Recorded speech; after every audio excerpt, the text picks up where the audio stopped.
Halo semuanya, selamat datang lagi di LKW Channel ya. Jadi sekarang kita akan belajar lagi dan di sini tadi di source tadi di yang ke-10, pelajaran ke-10 dan judul kita hari ini adalah atau ya judul kita hari ini tuh contoh orang yang mempertahankan kehidupan rohani. Jadi kan kemarin itu kita belajar bahwa ada ada orang yang ada orang yang yang yang mempertahankan kehidupan rohani dan kehidupan jasmani. Dan dan kalau coba kita lihat ya di pelajaran sebelumnya itu di source tadi juga, yaitu pelajaran yang ke-9, kita belajar bahwa ada dua kehidupan kan, jasmani dan rohani. Nah, di sini kita akan ngambil contoh. Kita mau tahu contoh orang yang mempertahankan kehidupan rohaninya dia. Jadi di sini contohnya adalah Habel. Jadi kita ambil contohnya itu yang di awal-awal ya. Habel itu yang paling bagus. Iya, Habel. Bapaknya dan ibunya itu inilah ya. Jadi ada prinsip-prinsip lain yang memang diulang-ulang, tapi kita nggak terlalu nggak nggak bisa kalau mau masukin prinsip ini.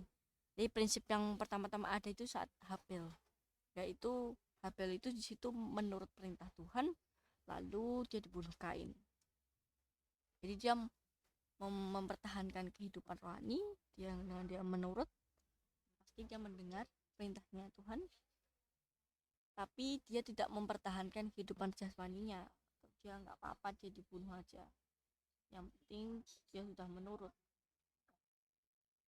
Jadi dia, kalau teman-teman baca apokripa ya, kitab Yobel atau kitab yang disembunyikan, yang nanti di akhir zaman akan diketahui. Situ bilang bahwa Habel itu memang dia itu bilang ke Kain, kakaknya, kakak, kalau kakak mau bunuh aku nggak apa-apa, aku menyilahkan, nggak apa-apa, tapi aku nggak akan menghakimi kakak, tapi nanti tapi nanti ya tapi nanti Tuhan akan menghakimi kakak, gitu. Di di pokoknya dia itu nggak mempertahankan kehidupan jasmani sama sekali, tapi dengan dia dibunuh dia sama sekali dia dia nggak mempertahankan jasmani, dan dia mempertahankan kehidupan rohani dia.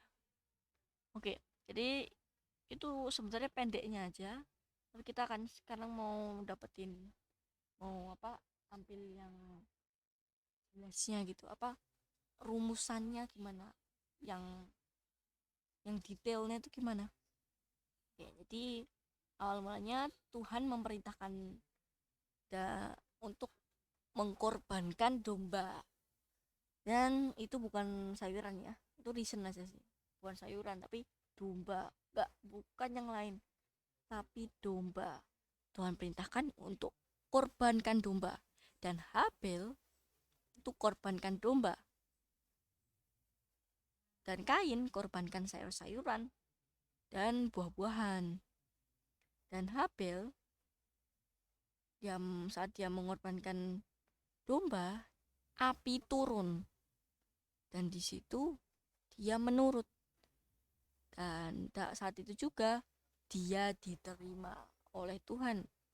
Tuhan itu respect dengan pengorbanan itu. Dia dia oke, okay, kamu, aku hormat, bukan hormatnya jadi rendah ya, kayak oke, okay, kamu udah nurut sama aku. Dia menerimanya itu, nggak menolaknya. Tapi Kain yang mengorbankan sayur-sayuran atau buah-buahan itu dan buah-buahan itu, api itu tidak turun, dan itu karena dia tidak menurut. Dan kalau api tidak turun, artinya dia ditolak atau tidak diterima. Dan jadi di sini saat saat seseorang menurut, dia diterima korbanannya. Nah, jadi sekarang semua orang itu kan sudah berdosa kan. Itu sesuai dengan Roma 3:23. Dan makanya semua orang itu memiliki rasa cemburu atau rasa-rasa yang gak bagus. Dan Kain itu melayani rasa cemburunya itu, dan itu dia layani, dan ujungnya itu Kain dia membunuh Habel. Nah, harusnya Kain itu tidak layani rasa cemburunya itu, kan? Sebenarnya dia bisa lah itu dengan grace kan, karena memang manusia nggak bisa menurut kan, yaitu pelajaran lain. Jadi yang pasti Kain bisa tidak layani. Dan kalau teman-teman sudah ikut lama ikut lama recording ini, pasti teman-teman tahu lah apa ini, kok bisa, padahal kita kan nggak bisa menurut. Dan kita itu isinya di dalam kita itu jahat semua. Itu dijawab di video-video sebelumnya. Nah, habis itu di Genesis 4 ayat 5, di situ Kain di sini dia marah dan mukanya itu muram kan, jadi dia muram kan. Nah, habis itu di sini ini adalah yang yang ini semua karena dosa. Ini ada manusia yang bisa marah, yang mukanya bisa muram, yang dulunya nggak bisa, nggak ada, karena nggak ada yang mau marah. Kenapa emang marah? Padahal semuanya baik. Nah, di Genesis 4 ayat 6 sampai 7, di sini kalau Tuhan bilang kalau kalau Kain melakukan yang benar, akankah Kain itu tidak diterima? Pasti diterima kan? Karena dia melakukan yang benar. Walaupun ini pertanyaan ini nggak dijawab kan? Dari sini Tuhan itu jawab itu. Tapi nyatanya Kain ini melakukan yang salah, dan dia ini tidak menerima, atau dia tidak diterima atau ditolak kan. Nah, dan sini dibilang bahwa dosa itu sudah mengintip di depan pintu. Tahu dosa itu dosa membunuhnya dia kan. Saat dia sudah marah, dosa itu sudah mengintip. Udah tinggal mau masuk aja di depan pintu gitu. Udah bisa ngintip-ngintip gitu. Nah, di ayat yang 8, Yesus 4 ayat 8, di sini inilah dosanya yang mengintip itu dosa membunuh. Yaitu di situ Kain membunuh Habel. Cemburu, dia marah, dia mukanya muram. Dan di sini slew itu membunuh. Bahasa Inggris. Nah, di Matius 5 ayat 21 sampai 22, bahwa di ayat yang 21, membunuh itu harus dihukum. Siapapun yang membunuh, dia itu harus dihukum. Dan siapapun yang marah kepada orangnya, kepada saudaranya tanpa alasan, itu dia harus dihukum. Artinya membunuh itu sama dengan memarah. Jadi orangnya itu dia nggak harus mati. Kalau udah marah kepada saudaranya tanpa alasan, itu dia sudah membunuh. Nah, itu di Matius 5 ayat 1 sampai 22.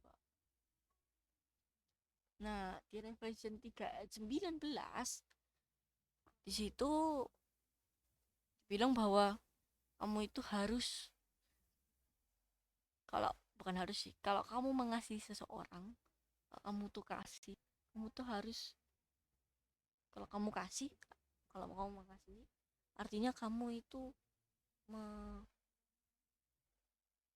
apa ya namanya, itu menegur, itu kamu tuh menegur dan menghajar orang itu yang kamu kasih, menegur itu. Dan ayat ini firman Tuhan kan, ini tuh firman Tuhan, memang benar Tuhan.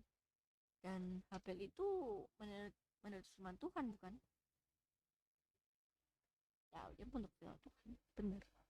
Jadi Habel itu dia menegur Kain, dan itu bisa juga membuat Habel jadi tidak disukai sama Kain. Habel menegur Kain karena Habel itu sayang sama Kain, dia mengasihi Kain. Nah, kalau kita lihat di Revelation 12:17, Dragon itu marah juga ya. Naga ini juga marah. Dan kalau di Revelation 12:9, naga itu ular tua, yaitu iblis, yaitu setan. Jadi naga itu adalah ular tua, dan ular tua, naga atau ular tua itu adalah iblis, dan naga atau ular tua atau iblis ini adalah setan. Jadi naga sama dengan ular tua dan sama dengan